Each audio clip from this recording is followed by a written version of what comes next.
La vie est facile quand tu es sur la montagne. Ton esprit est tranquille comme jamais avant. Mais les choses changent quand tu es dans la vallée. Ne paie pas la foi, car tu n'es jamais seul.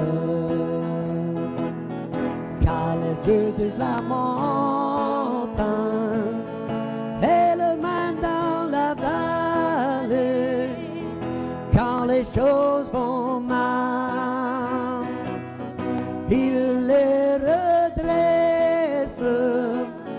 Et le Dieu des bons moments est le même dans les mauvais. Le Dieu du jour est le même dans la nuit. Parlons de la foi.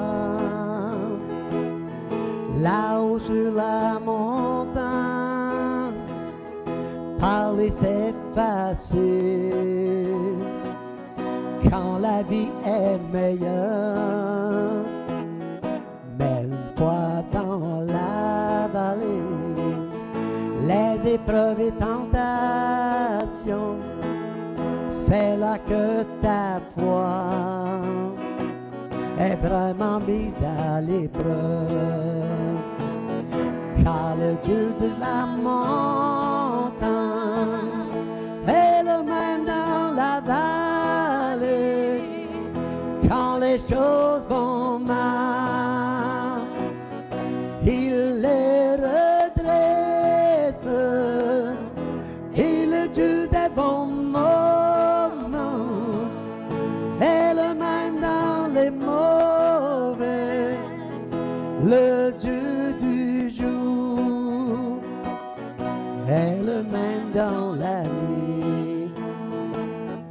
La vie est facile quand tu es sur la montagne.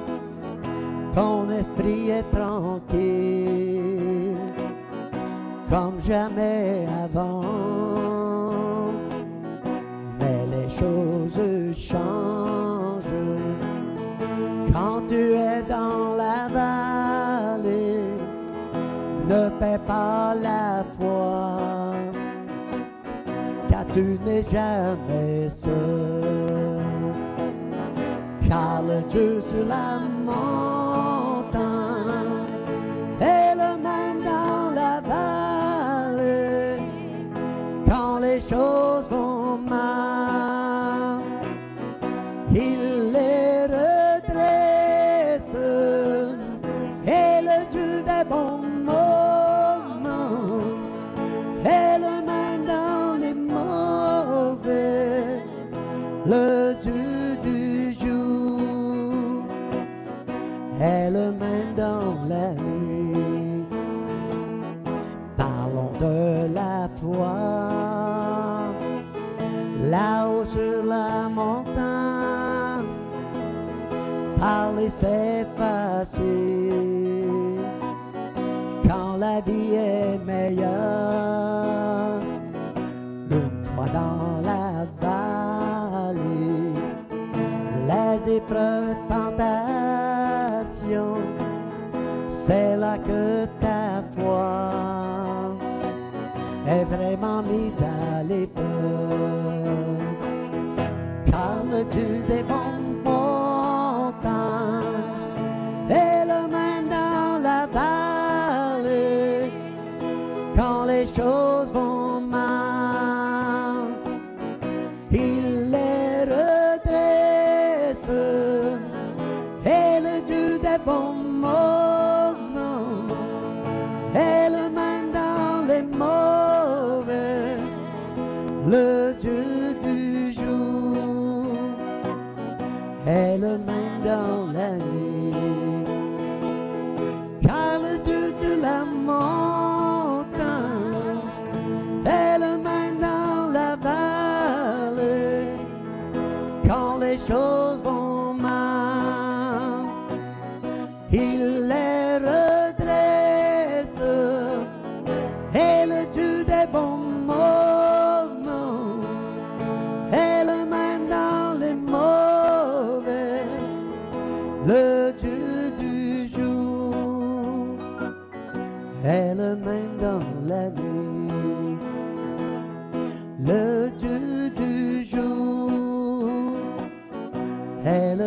dans la nuit, le Dieu du jour est le même dans la nuit, le Dieu du jour.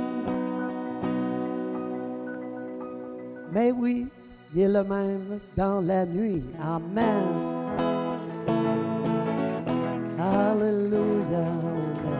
Merci Jésus. Merci Oh. pour ta fidélité. Merci Jésus. Béni soit Dieu. Et avant de laisser ma place à mon épouse Linda, on va se recueillir, amen, on va prier. Et vous aussi, là, que vous nous écoutez, vous pouvez vous recueillir avec nous.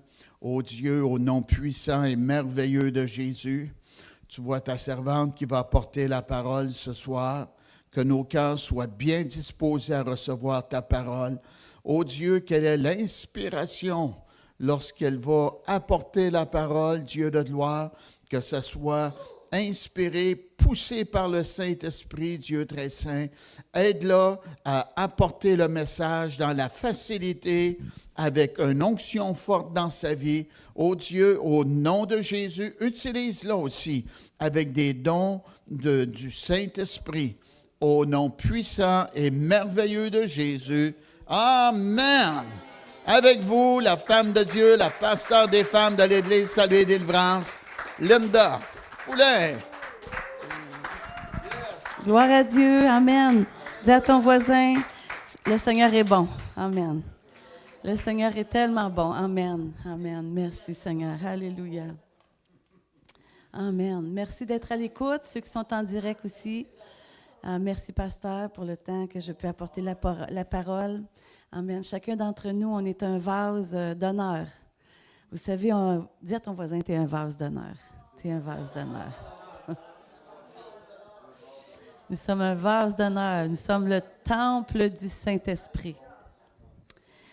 Le Seigneur habite en nous. Le Saint-Esprit est en nous. Sa présence est en nous. Alléluia. Quelle grâce nous avons d'être appelés enfants de Dieu. C'est un miracle, la nouvelle naissance. Donc, chacun d'entre nous, nous sommes un miracle. Parce que naître de nouveau, ce n'est pas quelque chose qu'on choisit. Ce n'est pas quelque chose qu'on peut faire de nous-mêmes. C'est quelque chose que Dieu produit par le Saint-Esprit. C'est surnaturel. Amen. Parce que le Seigneur vient à nous, il vient nous montrer qu'on a besoin de lui, qu'on est pécheur, que sans lui, on est perdu. Et en reconnaissant ce besoin, le Seigneur fait quelque chose de miraculeux en nous. Nous sommes un esprit, nous avons une âme et nous habitons un corps. Amen. Et cet aspect-là, cet aspect de 3 dimensions, c'est pour ça que Dieu nous dit qu'on a été créés à son image, à sa ressemblance. Amen. Le Père, le Fils, le Saint-Esprit. Donc, on est créé à l'image de Dieu et l'Esprit, quand Adam et Ève ont péché, l'Esprit est mort. C'est ce que la parole de Dieu nous dit. Le côté spirituel de la vie humaine est morte en lui. Donc, quand Jésus est venu sur la terre, c'est ce qui l'a ramené à la vie en croyant en lui, en se repentant de nos péchés, en croyant à son œuvre à la croix. Cela fait de nous une nouvelle créature. On naît de nouveau en mettant notre foi, notre confiance en Jésus seul pour notre salut. Le salut est gratuit, mais il ne l'a pas été pour Jésus. Amen. Merci Seigneur pour cet acte. On ne peut imaginer, moi ça me dépasse de croire. Je crois que Dieu, Jésus est venu sur la terre. Il a marché ici-bas pendant 33 ans. Il est mort sur la croix. Il est ressuscité. Et par ma foi en lui, je suis pardonné et sauvé. Je n'ai rien d'autre à faire. Rien, mais rien d'autre. C'est gratuit. On n'a qu'à mettre notre foi dans ce que Jésus a fait. Alléluia. Et nous sommes sauvés. Nous avons la vie éternelle. Et ça, c'est juste le début. Le début de la nouvelle marche avec Dieu. Amen. On naît de nouveau, on devient un bébé, un nouveau-né spirituel. Et là, on a à réapprendre à vivre pour Dieu. Amen. Dans notre intelligence, notre âme, nos émotions, nos sentiments, là, il doit y avoir un changement parce qu'il n'est pas surnaturel, là. Là, ça demande tous nos efforts, comme l'apôtre Pierre nous dit dans l'épître de Pierre. Faites tous vos efforts. Donc, il y a des efforts à faire du côté intelligence pour que notre pensée soit renouvelée, qu'on puisse penser comme Dieu pense. Et là, il y a un travail à ce niveau-là et c'est là que Dieu veut. C'est pour ça qu'on se rassemble, qu'on vient à l'Église pour fraterniser, mais pour grandir. Parce qu'on est dans une famille. Amen. Et dans une famille, quand on apprend des choses. Le petit bébé, il apprend à manger, à tenir sa cuillère, à ramper, à se lever après un banc, à marcher. Moi, j'ai appris à courir avant de marcher. J'avais des prunes partout. Et souvent, on veut faire ça dans le spirituel aussi. On pense qu'on veut aller vite, mais on ne peut pas aller vite. Il faut prendre les étapes. On doit grandir. On est dans une famille à l'Église. L'Église, c'est une famille spirituelle pour grandir et progresser dans la foi. Et on appelle ça souvent aussi, vous savez, dans une famille, est-ce qu'il y en a des familles parfaites? Non. Il n'y a aucune famille parfaite. Il y a toutes sortes de situations dans une famille. Des conflits, des disputes, des querelles, des chicanes, les enfants. Non, c'est moi, c'est pas toi. Non, c'est moi, ça. Ah non, moi, je suis capable. Tu as 2 ans, moi, capable. Il y a ses souliers à l'envers, ses pantalons à l'envers, il est capable. Mais il n'est pas capable comme il peut penser qu'il l'est. Donc, spirituellement, c'est la même chose. On a besoin, on vient, on se rassemble pour apprendre, pour grandir, pour progresser dans notre foi, pour s'enraciner et devenir inébranlable et être transformé à l'image de Christ. Dieu a un plan, un but pour notre vie. Ce but-là est glorieux et merveilleux. Amen. Merci, Seigneur. Alléluia. Amen. Seigneur, merci de nous donner une oreille de disciple ce soir, Seigneur, et que toute voile tombe de nos yeux, Seigneur, afin qu'on puisse voir et comprendre les choses comme toi, tu les vois et comme toi, tu les comprends, Père. Je te remercie, Seigneur, pour ta parole, Seigneur. Oui, Seigneur, c'est ma Bible. Je suis ce qu'elle dit que je suis. Amen. J'ai ce qu'elle dit que j'ai. Je peux faire ce qu'elle dit que je peux faire. Aujourd'hui, je vais être enseigné la parole de Dieu et je confesse. Confessons ensemble. Répétez. Je confesse. Ma pensée est alerte. Mon cœur est réceptif. Je ne serai plus jamais le même. Au nom de Jésus. Amen. Alléluia. Amen. Merci, Seigneur. Amen. C'est le but de Dieu. Dieu ne veut pas nous... Il nous aime tel que nous sommes quand on vient à lui, mais il ne veut pas nous laisser tel que nous sommes. On dit Amen avec joie. Oh, oh, alléluia. Yes. Il ne veut pas nous laisser comme nous sommes et il nous a donné sa parole puissante. Alléluia. Donc, mon message, si je peux dire ce soir, c'est nous vivons des temps prophétiques. Alléluia. Amen. Nous sommes dans des temps vraiment d'accélération. Si on regarde prophétiquement la parole, elle annonce des choses, elle a annoncé des choses et nous sommes dans les temps, on dit, il y en a qui pensent les temps de la fin, c'est pas la fin du monde, c'est un temps où le Seigneur va revenir. Amen. Donc, on vit dans des temps prophétiques, il nous a annoncé ces choses-là et il nous a dit à la fin aussi qu'il y aurait une accélération dans la science, dans la connaissance. Et on peut le voir depuis 100 ans, seulement depuis 100 ans. Combien la locomotive, tout a accéléré, les voitures, la technologie, la science. Et aujourd'hui, ça va tellement vite que même, je pense, c'était 6 mois, tout est renouvelé. Même la technologie change à tous les, je ne sais plus maintenant comment, c'est peut-être 3 mois et plus. Tout devient désuet après 1 an. C'est déjà un nouveau modèle, un nouveau iPhone, un nouveau... Tout va vite, tout va vite. C'est ça que le Seigneur nous dit qui va arriver dans les temps de la fin. Tout va s'accélérer. Et on le voit que les choses s'accélèrent aussi. Vraiment, le temps dans la Bible, c'est le terme, c'est souvent utilisé pour désigner des moments spécifiques. Donc, Dieu a appointé des moments spécifiques où il va y avoir des actions divines particulières qui vont se produire.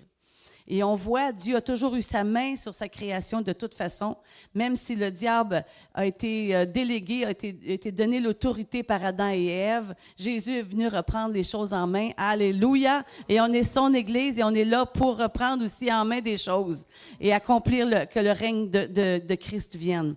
Donc, le temps est considéré comme la création de Dieu. Dieu a créé le temps. C'est lui qui l'a créé. Amen. Ça nous dit dans Genèse 1 où il est écrit, il y a un soir, il y a un matin. Amen. Ce fut le premier jour. Donc, Dieu est celui qui a créé le temps. Dieu dit aussi qu'il y a des luminaires dans l'étendue du ciel. Il a créé le soir et la nuit. Le soir, la nuit et le jour. Ce sont des signes pour marquer les époques, les jours, les années.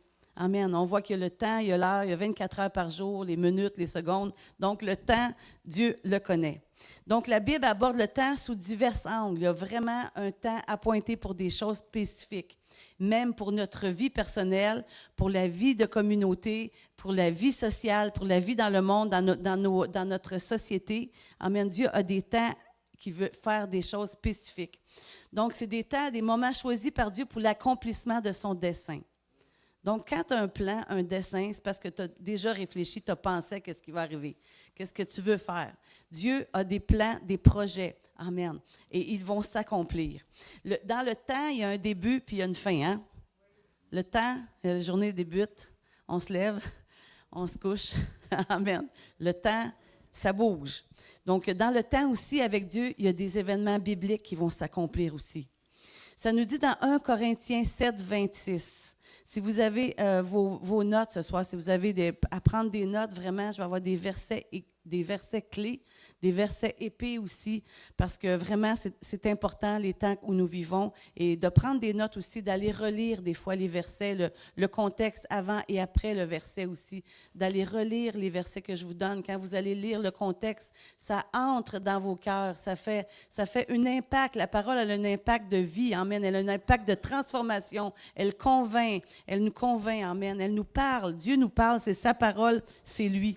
Donc, ça nous dit dans 1 Corinthiens 7, 26, « Voici donc ce que j'estime bon à cause des temps. » Ça nous dit « à cause des temps difficiles qui s'approchent ». L'apôtre Paul nous met en garde, il nous explique des choses. Et dans son temps, c'était un autre temps, si on peut dire. Il y a déjà 2000 ans de cela, l'apôtre Paul qui parle de cela. Il parle des temps difficiles. Et on le sait, d'après l'histoire, que c'est vraiment, ils ont eu des temps de persécution horribles et terribles, où ce que le roi de ce temps-là a tué, mettait les chrétiens dans des arénas et les faisait dévorer par les lions. Et c'était un temps terrible qui est venu. Et vraiment, l'apôtre Paul annonçait les temps difficiles. Mais aujourd'hui encore, nous sommes dans les derniers temps. Vraiment, c'est un temps différent. On est dans des derniers temps. Et encore, là, l'apôtre Paul, il nous parle dans sa parole. Ça nous dit dans 2 Timothée 3, 1, « Sache que dans les derniers, là, il parle prophétiquement. » C'est pour ça que la parole de Dieu, ce n'est pas seulement un livre. Ce n'est pas seulement des écrits. C'est un livre prophétique. C'est un livre qui annonce des choses. Amen. Et pourquoi?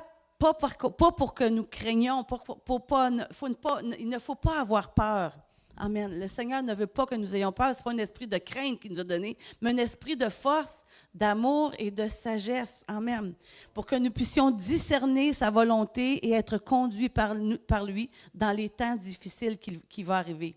Donc, ça nous dit, sache que dans les derniers jours, il y aura des temps difficiles. Ces temps sont appointés parce qu'il y a un retour qui vient. Amen. Le retour de quelqu'un de particulier que nous aimons et que nous annonçons. Alléluia, Jésus, amen. Le retour du Fils bien-aimé, amen. Merci Seigneur. Mais il nous dit qu'est-ce qui va arriver dans ces derniers temps-là. Si vous prenez les notes de 2 Timothée 3, 1, allez lire, c'est très important. Allez lire le chapitre au complet. Vous allez voir, il fait une description aussi des choses difficiles qui vont se produire dans ces temps-là aussi. Et puis, ça va être vraiment des temps très, très difficiles. On dit la difficulté dans la Bible peut être définie comme une situation ou un obstacle qui entrave notre chemin avec Dieu. Voici quelques points clés. Un problème est une difficulté ou un obstacle qui perturbe notre progrès. Parce que le Seigneur veut que nous allions de progrès en progrès. On est dans une marche avec Dieu. Si je marche avec Dieu, j'avance. Si j'avance, c'est que je m'en vais quelque part. Amen. Donc, Dieu, il y a un but pour notre vie. Amen. Il est après nous former, nous transformer. Alléluia. Donc, un problème, c'est une difficulté, est une difficulté, un obstacle qui perturbe notre progrès et notre paix spirituelle. Fait que les temps difficiles que nous vivons, puis le mot que je sache en araméen, c'est un temps de folie. Parce qu'on le voit, le bien est mal, le mal est bien. On fait juste regarder tout ce qui est transgenre, l'agenda woke, avec les hommes qui veulent devenir des femmes, les femmes, et même ils permettent ça à des enfants. Et personne ne se lève, que ce soit les psychologues, les psychiatres avant qui auraient décrié de ne pas faire ça. Un enfant n'est pas développé avant l'âge de tel âge. Physiquement, on sait qu'un enfant ne peut, même un adolescent n'est pas développé jusqu'à une vingtaine d'années. Donc, on voit que nous sommes dans des temps vraiment où il y a des temps difficiles. La difficulté dans la Bible peut être définie comme une situation, un obstacle qui entrave notre chemin. Fait qu'on voit que les temps difficiles qu'on vit, c'est vraiment pour nous empêcher d'avancer avec Christ. Nous mettre sur le neutre, mais tu ne peux pas être sur le neutre, parce qu'avec Dieu, tu montes ou tu descends, tu recules, parce qu'on est dans une montée. On monte vers la gloire. Alléluia. Amen. Si on se met sur le neutre, non, l'ennemi va nous faire reculer. On n'a pas à être sur le neutre. La Bible encourage à persévérer. La Bible nous encourage vraiment à persévérer. Parce que des temps difficiles, il nous l'a annoncé, le Seigneur nous l'a annoncé. Donc, la façon que c'est écrit, la Bible encourage à persévérer dans la persévérance. Amen. Persévérer dans la persévérance. Amen. Quand j'ai lu ça, j'ai relu 2-3 fois, j'ai dit, c'est-tu bien écrit? On est appelé à vraiment pas abandonner. Ne pas lâcher. Les difficultés vont venir. La parole, on la lit, quand on la lit, on voit toutes les épreuves, les difficultés, les obstacles, les combats, les tribulations que les hommes et les femmes de Dieu ont vécues dans la parole. Et ceux qui ont persévéré, alléluia, amen, ont hérité des promesses aussi. Amen. Ça nous dit de persévérer dans la persévérance, car la tribulation, les difficultés produisent la persévérance et la victoire dans l'épreuve. C'est ce que la parole, la sagesse de Dieu nous enseigne. C'est que peu importe nos difficultés, on a persévéré. Ceux qui ont plusieurs années dans le Seigneur, vous le savez. Quand ça a été dur, quand ça a été tough, quand on avait envie de lâcher. Qui a déjà eu envie de lâcher? On ne veut pas lâcher le Seigneur, mais des fois, on veut lâcher. On veut juste lâcher parce que l'épreuve est dure. La difficulté est dure. L'obstacle est difficile. Le combat est difficile. On passe tous par là. On passe tous par là sans équivoque. Personne n'est à l'abri de cela. Donc, ces concepts montrent que la Bible aborde la difficulté d'une manière positive. Parce qu'en persévérant, la victoire vient. Tu vas l'avoir, ta victoire. Le diable essaie juste de te mettre du doute dans ton esprit. Amen. Parce qu'avec avec Dieu, on fait des exploits. Parce que plus grand celui qui est en moi que celui qui est dans le monde. Parce que je puis tout par celui qui me fortifie. Alléluia. Amen. Merci, Seigneur. Oui, Seigneur, en nous, on va le faire. Amen. C'est de dépendre de lui. À travers les difficultés, les obstacles, les entraves, les situations difficiles, il nous demande de garder la foi et de persévérer. Alléluia. Parce que tu vas avoir la victoire dans l'épreuve. Amen. Amen. Apocalypse 22. Alléluia. Apocalypse 22, 7 nous dit: Et voici, je viens bientôt. Alléluia. Amen. Heureux celui qui garde les paroles de la prophétie de ce livre. Amen. Heureux. Qui veut être heureux? Amen. Amen. Merci, Seigneur. Alléluia. Le Seigneur nous veut heureux. Il nous veut heureuses. Amen. En somme, le bonheur dans la Bible est un état de prospérité spirituelle et de satisfaction dans la présence de Dieu. Amen.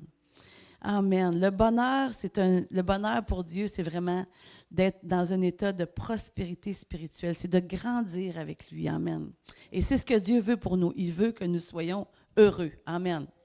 Parce que Romains 8, 18 nous dit, « J'estime que les souffrances du temps présent. » Amen. Donc, il y a des souffrances. Que tu sois avec Dieu ou que tu sois sans Dieu, tu vas souffrir. Amen. Donc, j'aime mieux souffrir avec Dieu. Amen. Que souffrir sans Dieu. Parce que le niveau d'intensité et le secours n'est pas le même. Amen. Amen.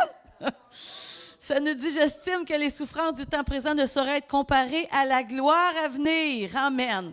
On ne souffre pas en vain. On ne souffre pas les difficultés, les combats qu'on vit, c'est pas en vain. Il n'y a pas des choses, Dieu n'est pas là en train de nous regarder, nous débattre dans nos combats, nos épreuves, nos difficultés, puis dire, ça va bien aller, ça va bien aller. C'est un dicton qu'on a entendu, hein? Ça va bien aller. Ça va bien aller. Non, non, le Seigneur est avec nous, il est en nous, il est notre force, amen. Il veut prendre soin de nous. Ça nous dit, ça ne saurait être comparé à la gloire à venir qui sera révélée pour nous. Amen. Dieu nous dit qu'il y a des promesses. Dieu a dit qu'il y a un but pour nous. Dieu nous dit qu'il nous prépare. Alléluia. Il veut qu'on persévère. Il y a une gloire à venir. C'est quoi la gloire à venir? Amen. Premièrement, il y a une gloire ici-bas. La présence en nous, son Saint-Esprit en nous, sa puissance sur nous, amène sa présence avec nous, il prend soin de nous. Combien de vous avez eu des prières exaucées? Bon, bien, vous avez tous vécu ce miracle-là en plus, vous avez donc un autre miracle. Vous avez le miracle de la nouvelle naissance, le miracle des réponses à nos prières, parce que j'en ai des centaines, ce n'est pas des milliers de réponses à mes prières. Parce que Dieu est fidèle, Dieu est bon, il a dit, alléluia. Donc, il y a une gloire ici-bas, il y a une gloire à venir, alléluia.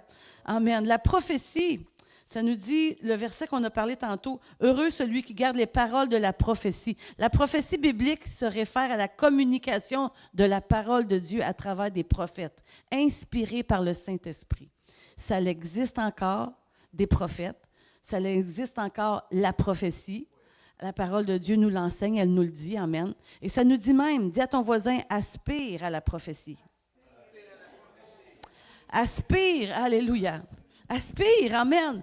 Ça nous suggère pas, si ça te tente, si tu veux, ça nous dit aspirer aux dons les meilleurs. Et les dons, il y en a 9, amen. Et le Saint-Esprit veut les communiquer, il veut passer à travers nous.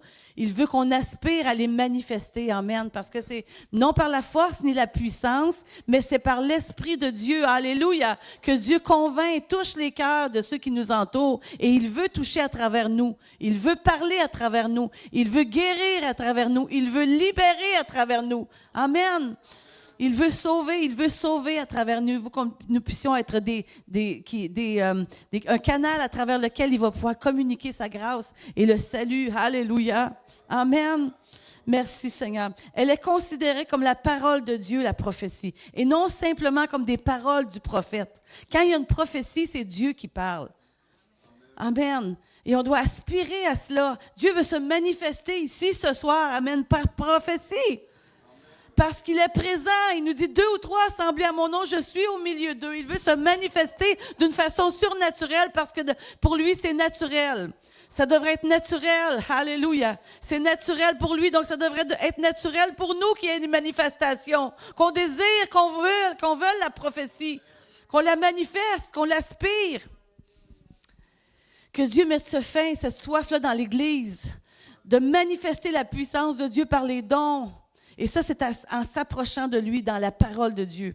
Les prophéties peuvent être reconnues et authentifiées et elles incluent des prédictions sur des événements futurs ainsi que des messages pour le présent. Le Seigneur veut nous parler. Il nous a déjà parlé par prophétie. Amen. Vous savez, on sert Dieu dans ce ministère-là par prophétie. Dieu nous a parlé quand on était nouveau sauvés. Il a commencé à semer dans nos cœurs des paroles prophétiques. Il a mis dans nos cœurs un désir de le servir. Et il l'a confirmé par la parole de ses serviteurs, des prophètes. Et d'autres aussi, parce que la prophétie, ce n'est pas juste les prophètes aussi. On peut prophétiser chacun de nous. C'est un don, amen, à chacun d'entre nous. Donc, cette parole-là a été mise dans notre cœur, elle a été dite sur notre vie par des ministères qui venaient dans l'Église, dans les églises où nous allions. Et Dieu, à travers ça, mettait dans nos cœurs une vision pour atteindre la mission pour laquelle il nous avait appelés et créés. Donc, les dons prophétiques ont été en manifestation, ils ont agi dans nos cœurs et on est allé, on a servi le Seigneur parce qu'il nous a conduits prophétiquement. On ne va pas faire l'œuvre de Dieu sans être conduit par le Saint-Esprit à accomplir, à être appelé. Il faut être appelé pour cela aussi. Amen. On n'est pas meilleur que personne, c'est une responsabilité. C'est un travail. Ce n'est pas parce qu'on est mieux que vous, c'est parce que Dieu a pointé cela, amen, dans l'Église, qu'on soit ainsi. Donc, par prophétie, on a été appelés, on a manifesté le ministère et on a grandi, on a appris à servir le Seigneur à travers la prophétie aussi. Parce qu'il nous a parlé à notre cœur, il nous a donné la vision. Et après ça, nous avons été par la foi et on a vu Dieu faire les miracles. C'est comme ça que Dieu agit. Il nous donne dans notre cœur. Il confirme par la parole de serviteur, de servante de Dieu. Et après ça, on commence. On dit, bon, j'ai ça à cœur. Je vais faire ça. Je vais commencer ça. Dans le corps, dans la famille. Hein? Parce qu'on a besoin d'une famille pour veiller les uns sur les autres. On ne part pas dans le ministère tout seul. Tu vas te faire jeter sur le dos. C'est très difficile. C'est très difficile. On a besoin les uns des autres et on a besoin des tuteurs, on a besoin des anciens, on a besoin du corps de Christ qui va veiller les uns sur les autres pour pas qu'on tombe dans l'erreur aussi. Et, je suis partie sur notre bord. Alléluia. Donc, la prophétie, c'est important. Amen. Il y a plus de 300 prophéties dans la Bible, en particulier dans l'Ancien Testament, qui sont considérées comme accomplies pour Jésus-Christ. 300. 300 prophéties, données plus de 1000 ans avant sa venue. Et c'est tout un livre. Il y a 1817 prophéties dans la Bible. Vous avez des notes, là, prenez la note. Réparties 1239 dans l'Ancien Testament et 578 prophéties dans le Nouveau Testament. Ces prophéties sont considérées comme ayant été réalisées avec une précision impressionnante. Et la plupart sont déjà accomplies comme prévu. Elles se sont accomplies. La quantité de prophéties dans la Bible est l'une des choses qui la rendent unique parmi tous les livres religieux. Aucun n'est comme la Bible. Aucun n'est comme la Bible. La Bible est prophétique. Amen. Ésaïe 46, 9 nous dit, Dieu dit, en effet, c'est moi qui suis Dieu, il n'y en a pas d'autre. Je suis Dieu et personne n'est comparable à moi. Amen. Je révèle dès le début ce qui doit arriver et longtemps à l'avance ce qui n'est pas encore mis en œuvre. Alléluia. Et c'est ce qu'on voit dans la parole de Dieu. C'est une parole prophétique, c'est une parole de vie, c'est une parole, alléluia, d'actualité en plus. Amen. Elle a tout ce qu'on a besoin. Amen. Tu veux savoir comment construire ta maison? C'est écrit. Alléluia. Comment diriger ta famille? C'est écrit. Amen. Merci Seigneur. Il y a plein de choses qu'on peut savoir dans la parole de Dieu sur notre vie au quotidien. On a besoin de la parole. Elle est prophétique dans nos vies. Amen. Elle nous annonce les choses à venir et ce que nous devons faire chaque jour. 2 Pierre 1, 19 nous dit « Et nous tenons pour d'autant plus certaine la parole prophétique, à laquelle vous faites bien de prêter attention. » Amen. Je suis certaine que plusieurs d'entre vous, vous suivez un peu les actualités. Un peu, peut-être. Il y en a que je sais qui ont complètement coupé parce qu'il y en a que ça l'affecte trop. Si ça t'affecte trop, c'est important, ferme la TV. Déconnecte. Parce que si tu deviens en crainte, en peur et tout ça, l'anxiété et tout ce que ça peut amener avec ça, là, déconnecte. Écoute pas ça. Amen. Plonge dans la parole. Plonge dans la parole. Amen. Comme à une lampe, vous faites bien de prêter attention comme à une lampe qui brille dans un lieu obscur. La parole de Dieu, elle brille. Elle est une lumière. Amen. Jusqu'à ce que le jour vienne apparaître et que l'étoile du matin, Jésus se lève. Alléluia. Amen. Il veut qu'on prête attention vraiment. Prêter attention, ça désigne le fait de se concentrer sur quelque chose. Observer avec vigilance. ou remarquer un détail particulier dans une situation donnée. Elle implique une attitude d'attention consciente et volontaire, souvent pour comprendre, évaluer ou réagir à ce qu'il se passe autour de soi.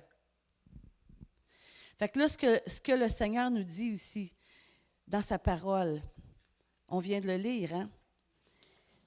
Nous tenons d'autant plus certaine la parole prophétique à laquelle vous faites bien de prêter attention. Ce soir, on prête attention à la parole prophétique, ce que Dieu nous a annoncé, ce que Dieu annonce à travers ce qui se passe autour de nous. Ce qui se passe dans le... Et avez-vous senti comment l'atmosphère change depuis une année même?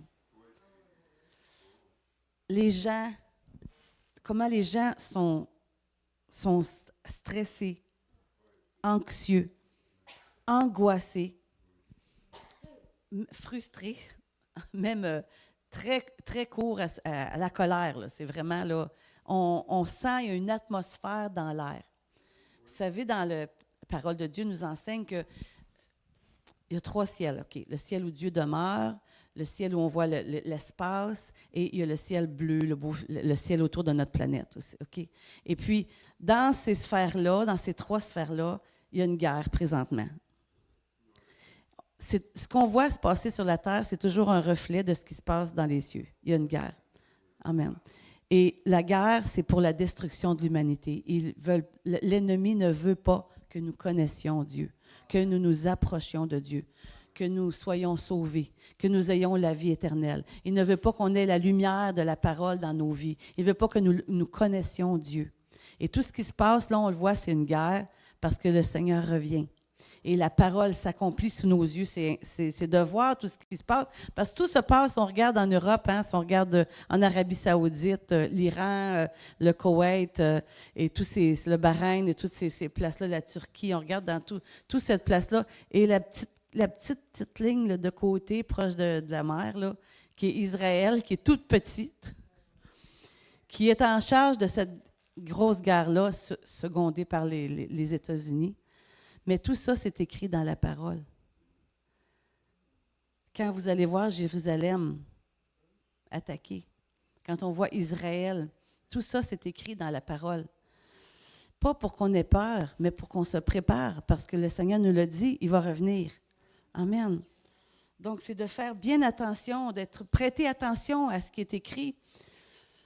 C'est d'être vigilant avec ce qui se passe, mais pas juste pour d'être vigilant, mais en même temps qu'on soit à l'écoute de ce que Dieu veut que nous fassions. Parce que prophétiquement, il nous annonce des choses pour qu'on se prépare. On se prépare à quoi? À être efficace pour lui. À être efficace avec les dons qu'il nous a donnés. Les dons spirituels, comme ça dit, aspirer aux dons les meilleurs. Et je vais vous montrer une voie par excellence. Amen. Il veut qu'on aspire à ces choses-là. Amen. Si je regarde un peu plus bas, de même quand vous... Luc 21, 31, Manon, s'il te plaît. De même quand vous verrez ces choses arriver. Mais là, on les voit vraiment, là. On entendait parler dans le passé, puis on dit, puis en plus, ça dit, quand ils vont dire, ça a toujours été comme ça. Non, ça n'a pas toujours été comme on voit là. Comme on voit là, toute la technologie, la science et la guerre où elle est située, parce que là, ça nous dit aussi que c'est tous ces pays-là. La Chine qui va s'impliquer bientôt, la Russie aussi qui est en arrière. Tous ces pays-là sont mentionnés dans la Bible, avec d'autres noms, bien entendu, mais c'est une étude juste en soi de ça. Quand vous verrez ces choses arriver, sachez que le royaume de Dieu est proche. Oh, alléluia! Alléluia! Amen. Merci Seigneur. Vous savez, le Seigneur, il nous explique que ces signes-là, c'est comme les douleurs d'un enfantement. Une femme qui va accoucher. Donc, pendant 9 mois, il y a un bébé qui grandit dans son ventre. Donc, on voit les signes, toutes les choses qui se placent dans le monde. Il y a ça, le signe, les signes. Ça grossit. Si on voit le bébé, ça en vient. Là. Tu sais, au commencement, on voit rien. Les 2, 3, 4 mois, on voit presque rien, un petit ventre. Tout d'un coup, on dirait que ça a poussé. ça paraît, hein? On voit les choses se passer dans le monde. Tout ce qui se passe, ça commence à apparaître beaucoup, là, vraiment. Et le jour là, où le moment où la naissance vient, le moment où la naissance vient, là, ça nous dit que ça va être comme les douleurs de l'enfantement. Matthieu 24, 33, « De même, quand vous verrez toutes ces choses, sachez que le Fils de l'homme est proche à la porte. Je vous le dis en vérité, cette génération ne passera point que tout cela n'arrive. Le ciel et la terre passeront, mais mes paroles ne passeront point. » Amen. Le Seigneur est à la porte. Quand vous verrez ces choses arriver, quand on les voit, ces choses arriver. Donc, ça devrait nous parler. Donc, ça devrait nous motiver à nous approcher encore plus du Seigneur. Amen. Ça dit, mes paroles ne passeront point. Oh, alléluia. Merci, Seigneur. Alléluia. Merci, Seigneur. J'ai ma note ici. Où est l'autre? J'ai mélangé mes feuilles ici. Juste un instant. 3, j'ai Matthieu 24. On va aller dans Matthieu 24. Matthieu 24.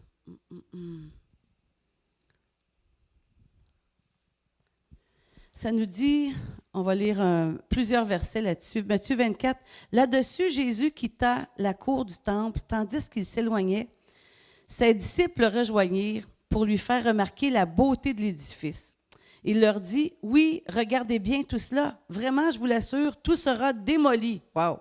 Pas une pierre ne restera sur l'autre. Je m'excuse, j'ai une autre traduction que ce qu'on affiche en haut. C'est une traduction simplifiée. C'est 24, je suis rendue au verset 3. Puis il alla s'asseoir sur le mont des Oliviers. Ses disciples s'approchèrent et le prirent à l'écart pour lui poser la question suivante. « Dis-nous quand cela se produira et quel signe précédera ton retour et la fin du monde. » Jésus répondit, « Soyez sur vos gardes et faites bien attention pour que personne ne vous induise en erreur. » Un des premiers signes que Jésus nous avise, là, qui nous informe, il dit, « Faites bien attention, que personne ne vous induise en erreur. » Et ce mot-là aussi, dans l'autre traduction, c'est « vous séduise », la séduction. Et ça dit que plusieurs viendront, se présenteront sous mon nom, ils vous diront « Je suis le Messie », ils induiront beaucoup de gens en erreur. Vous entendrez parler de guerre et de menaces de conflit. Attention, ne vous laissez pas troubler. Ah, je vais le répéter. Attention, ne vous laissez pas troubler par ces nouvelles, car tout cela doit arriver. Mais la fin ne viendra que plus tard. En effet, on verra se dresser race contre race, État contre État. Il y aura tantôt ici, tantôt là, des épidémies, des famines. Or, toutes ces choses ne seront que les premières douleurs de l'enfantement. Donc, on a vu que ça grossit quand on est enceinte. Hein? Ça, c'était dans le passé. Mais là, quand on voit qu'on est rendu là, aux douleurs de l'enfantement, là, c'est les douleurs. C'est les douleurs présentement. Ce qu'on vit, ce sont les douleurs de l'enfantement. Et quand on voit des douleurs, qu'est-ce que ça fait? Ça s'accroît. Ça devient de plus en plus proche. Depuis quand j'ai accouché de mon garçon Frank, je me rappelle, hein? On n'oublie pas nos enfants, on accouche mon premier, que ce soit le premier, Gabriel, Annie, Frank. Mais Frank, c'était un bébé de 10 livres, hein? Fait que c'est pour ça que je me rappelle plus un peu. Oui, il était un gros bébé. Mais j'avais des douleurs aux minutes, ça n'arrête pas. Aux minutes, c'était fort et intense. Après ça, aux 30 secondes. Mais là, tu sais qu'il s'en vient, mais ça fait tellement mal. Mais là, on vit ce qui s'en vient, c'est ça que la Bible nous annonce. Ça fait mal. Mais il nous dit qu'il va revenir. Alléluia. Amen. Ça nous dit au verset 11, « De nombreux faux prophètes surgiront, ils entraîneront beaucoup de gens dans l'erreur. Et comme les gens vivront de plus en plus sans foi, Ça, c'est un signe des temps aussi. Ni loi, et que le mal fera des progrès constants. Et ça nous dit aussi, l'amour du plus grand nombre se refroidira.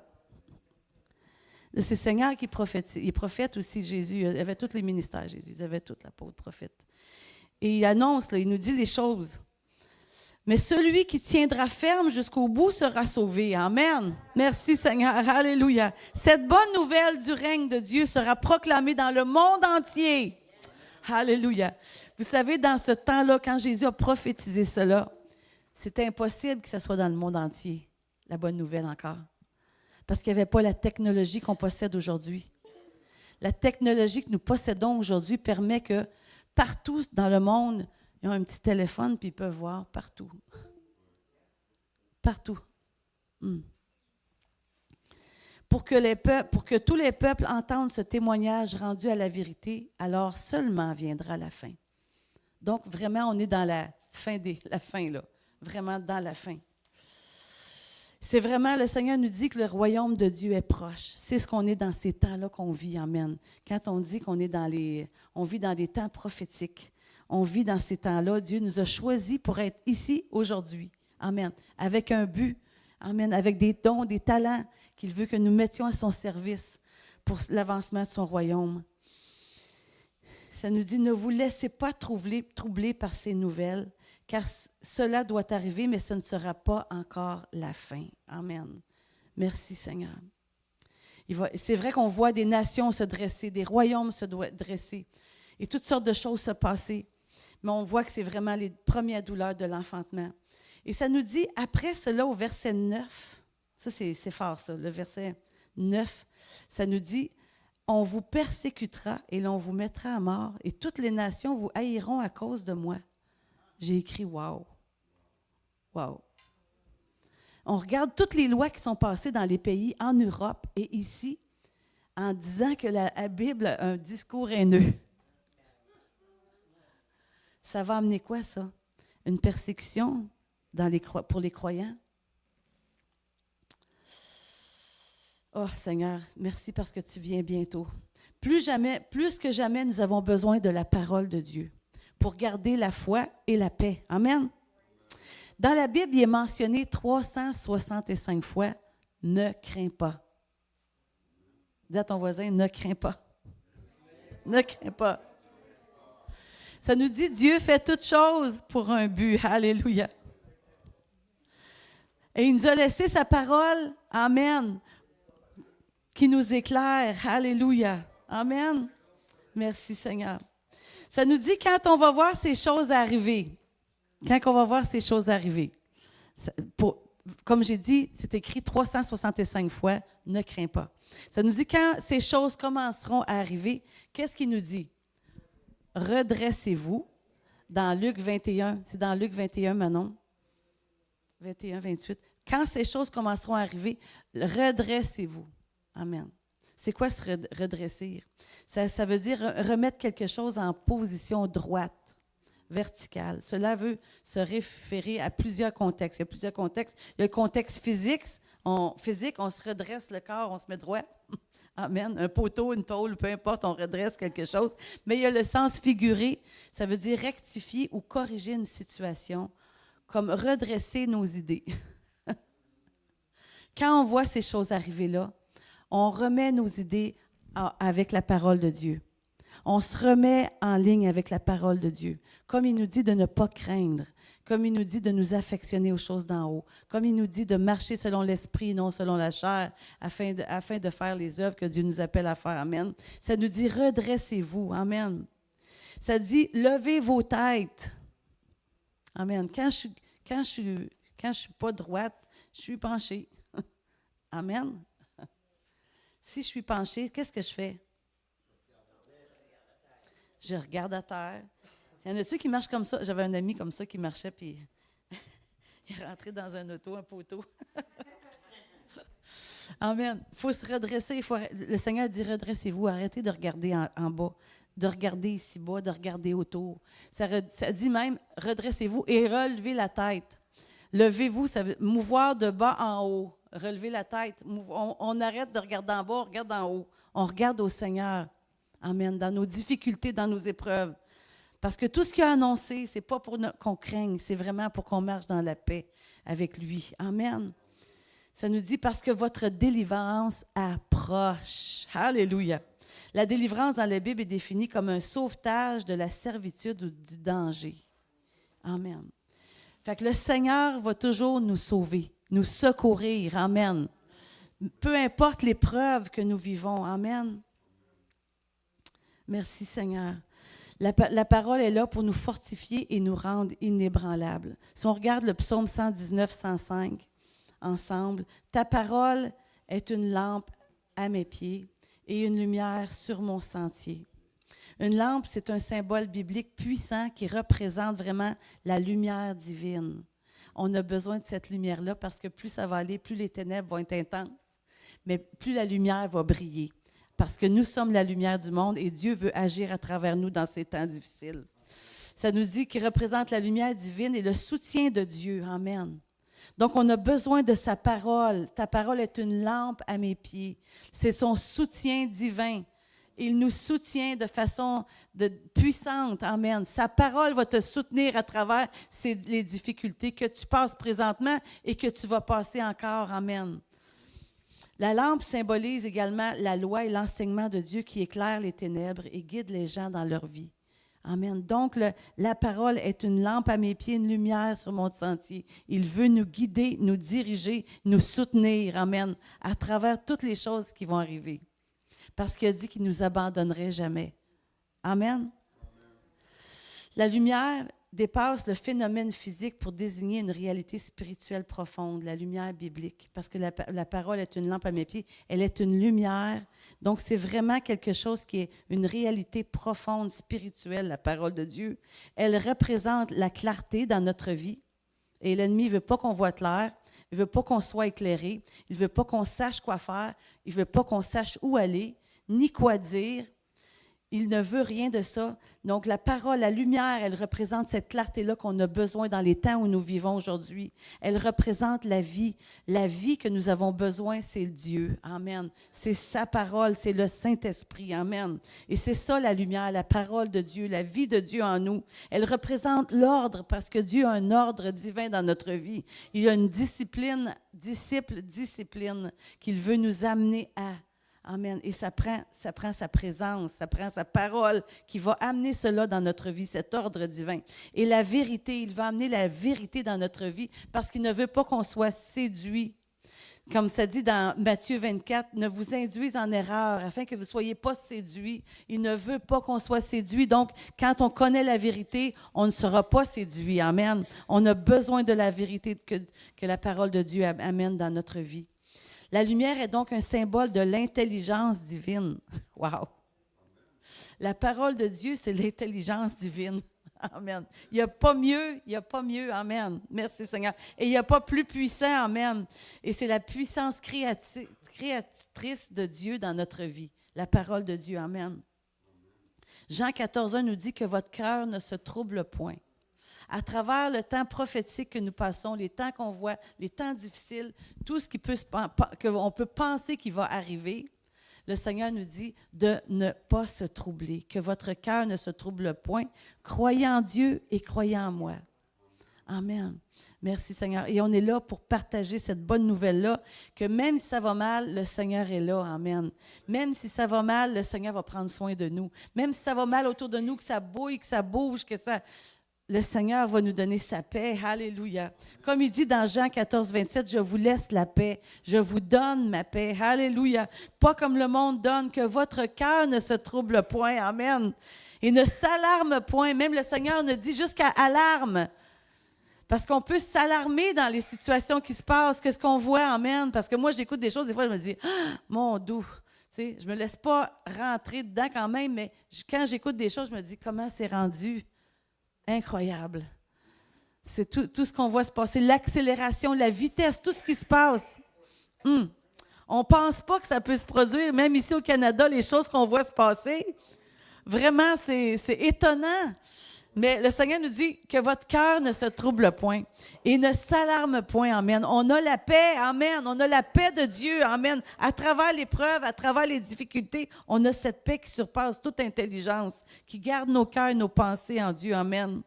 2 Thessaloniciens 3:3 nous dit « Le Seigneur est fidèle ». Dis à ton voisin, « Le Seigneur est fidèle ».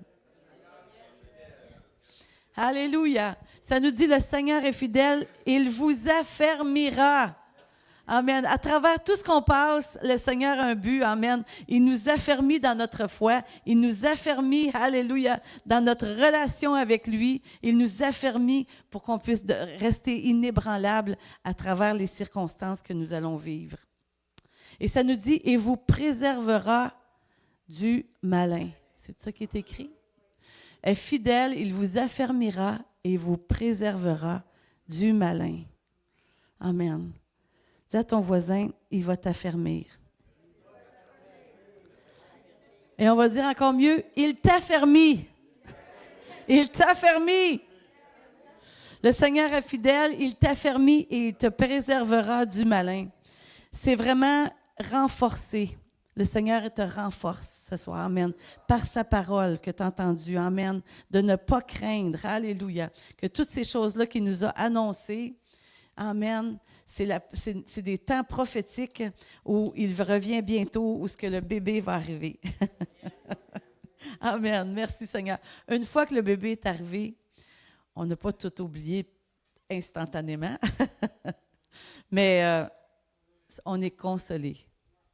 Amen. Et la grande consolation, c'est quand le Seigneur va apparaître dans le ciel. Alléluia. Amen. Il va venir établir son royaume, il va venir établir son gouvernement sur cette terre. Alléluia. Et nous allons régner avec lui. Oh, alléluia. Amen. Nous allons régner avec lui. Amen. Le Seigneur, c'est ce qu'il nous a annoncé, qu'on va régner avec lui. On ne sera pas sur un petit nuage en train de jouer de la harpe. Ça, ce n'est pas écrit nulle part dans la parole de Dieu. Il revient établir son royaume sur la terre. Amen. Et ça nous dit, sa ville qui vient installer, elle a des rues d'or, des portes de perles, et il est là tout le temps. Et on va pouvoir le voir face à face. Oh, alléluia! Amen! Levons-nous ce soir. Amen. Merci Seigneur. On vit des temps prophétiques. Le Seigneur est vraiment se manifester d'une façon nouvelle, je crois. Et puis, il va le faire d'une façon nouvelle aussi dans l'Église, à travers ses serviteurs, ses servantes et à travers ses enfants. Amen. Heureux ceux qui gardent les paroles de la prophétie de ce livre. Amen. Le Seigneur revient. On vit des temps extraordinaires, en même temps des temps difficiles pour ceux qui ne le connaissent pas, mais nous avons une espérance, une paix, alléluia, une consolation, une grâce spéciale parce qu'il est avec nous, alléluia. Amen. Merci Seigneur. On va prier. Ce soir, je te remercie Seigneur pour ta parole. Tu ne veux pas qu'on s'inquiète, Seigneur. Tu veux qu'on garde, tu nous as donné la paix, une paix qui surpasse toute intelligence. Et Seigneur, je te remercie pour la paix que tu instaures dans les cœurs parce que tu es avec nous. Tu es en nous par la nouvelle naissance. Seigneur, tu nous as donné tout ce qui contribue à la vie, à la piété. Merci parce que nous sommes loin par ton esprit, Seigneur. Merci parce que, Seigneur, tu amènes dans nos cœurs, Seigneur, des aspirations nouvelles à s'approcher de toi, Seigneur, et à manifester tes dons, à porter du fruit, Seigneur, pour ton royaume et à faire les œuvres que tu nous appelles à faire, chacun d'entre nous, dans ta famille, Seigneur. On veut grandir. On veut te connaître, Seigneur. On veut te faire connaître la bonne nouvelle, alléluia, qu'il y a une vie après la vie. Amen. La vie éternelle, alléluia. Seigneur, on te prie, Seigneur. Merci, Seigneur, qu'on soit utile entre tes mains à partager, Seigneur, la bonne nouvelle de ton évangile. Que ta volonté soit faite dans notre vie, Seigneur.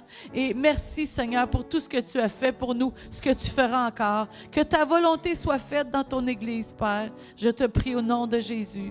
Et pour ta gloire, Seigneur Dieu, qu'on porte du fruit, Seigneur. Qu'on porte du fruit, Seigneur. Et merci pour ta paix, Seigneur. Ta paix qui surpasse toute intelligence. Alléluia. qui garde nos cœurs et nos pensées en toi, Seigneur. Alléluia. Guide-nous durant cette semaine. Conduis-nous vers des âmes qui ont faim et soif de toi. Sers-toi de nous, Seigneur, qu'on soit tes mains, qu'on soit ta bouche, Seigneur, qu'on soit tes bras, Seigneur. Merci. Conduis-nous, inspire-nous. Que ta volonté soit faite à travers nos vies, Seigneur. Pour ta gloire, je te prie au nom de Jésus. Amen, amen. Alléluia. Amen. Merci, Seigneur. Alléluia. Avec vous, Claude. Tu m'as ébloui, 321, par tes mélodies. Tu m'entoures d'un chant d'amour, chant de délivrance Merci. devant mes ennemis, et toutes mes craintes s'enfuient. Je ne suis plus esclave de la peur, je suis enfant de Dieu. Je ne suis plus esclave de la peur, je suis enfant de Dieu. Avant ma naissance, tu m'avais choisi et appelé par ton nom. Tu m'as adopté, je suis de la famille et ton sang coule dans mes veines. Je ne suis plus esclave de la peur, je suis enfant de Dieu. Je ne suis plus esclave de la peur, je suis enfant de Dieu. Je ne suis plus esclave de la peur, je suis enfant de Dieu. Je ne suis Oui, enfant de Dieu. Je suis enfant de Dieu. Je suis enfant de Dieu. Quelle grande bénédiction d'être un enfant de Dieu. Alléluia. Alléluia. Passer de la mort à la vie, des ténèbres à la lumière. Avant, mon père spirituel était le diable, mais maintenant, c'est Dieu, notre Créateur. Alléluia. Gloire à Dieu. Le diable était méchant, mais Dieu est bon. Amen. Amen. Merci, Linda, pour la parole que tu nous as apportée. Avez-vous aimé le message? Yes, yes.